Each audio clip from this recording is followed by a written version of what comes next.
Ito ang pinakaloyal na aso sa mundo. Ang asong ito ay palaging nagpupunta sa mabatong bahagi na ito ng dagat at sobrang nakakamangha ang dahilan kung bakit niya ito ginagawa. Hindi niya alintana ang mga matataas na alon at masamang panahon. Araw-araw pa rin siyang pumupunta dito para umupo at maghintay. Siya ay matiyagang ginagawa ito araw-araw sa loob ng 700 days. Napag-aalaman na ang aso na ito ay pag-alagala lang ilang taon na ang nakalipas, pero kinupkop siya ng mag-asawang matanda. Pinakain siya at pinatira sa bahay ng mga ito. Sobrang naging malapit ang aso sa mag-asawa.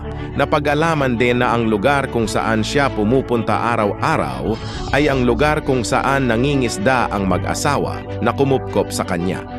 Sa kasamaang palad, ilang taon na ang nakalipas ay bigla na lang nawala ang dalawang matanda na kumupkop sa kanya. Dahil sa lungkot ng aso na wala na ang master niya, ay araw-araw siyang pumupunta sa batuhan para maghintay at nagbabaka sakaling babalik pa ang dalawang taong tumulong sa kanya. Dahil sa araw-araw na paghihintay niya dito, at dahil na rin wala nang nag-aalaga sa kanya, ay naging mahina na siya at binubuli pa siya ng ibang mga aso doon. Sa araw na iyon ay hindi na matiis ng mga residente ang awa nila sa aso. Sinubukang makontak ng isang residente ang mag-asawa at napag-alaman nila na umalis sila doon dahil may sakit ang isa sa mag-asawa. Napag-isipan ng mga residente na gumawa ng aksyon at tulungan ang aso.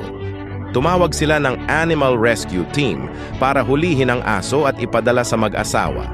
Pero ang aso ay ayaw magpahuli sa mga rescuer, kaya napilitan sila na gumamit ng tranquilizer para makatulog ito. Pero nabigla ang lahat.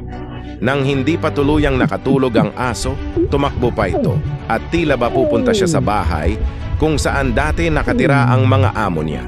Sa mga oras na iyon ay akala ng aso na mamamatay na siya, kaya ginamit niya ang natitira niyang lakas para bumalik sa lugar na pinaka-importante sa kanya. Ayon sa report ay dinala nila ang aso sa matandang mag-asawa at nagkasama na sila. Namangha ka ba dito?